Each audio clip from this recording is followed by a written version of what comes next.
It all began when St. Mary's School decided to reopen its old building.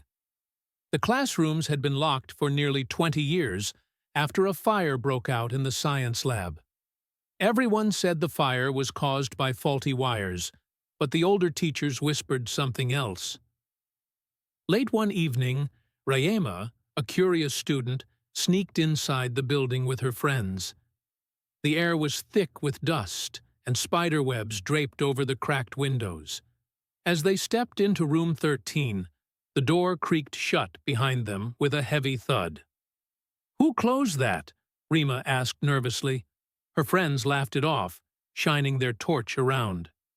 The blackboard still had faint chalk marks that read, "Experiment suspended."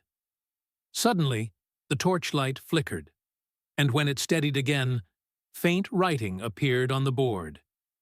"You shouldn't be here." The girls screamed and ran for the exit, but the door wouldn't budge. Whispering voices filled the room, murmuring their names one by one. Rima turned around and gasped. There stood a charred figure in a melted lab coat holding a burnt test tube. Out of nowhere, a faint sound of crackling fire filled the air. The figure pointed to Rima and whispered, "Finish the experiment." The next morning, the teachers found the classroom door open. Everything looked normal, except for the blackboard, which now had Rima's name written on it in white chalk. No one ever saw her again. That's the end. Bye, guys.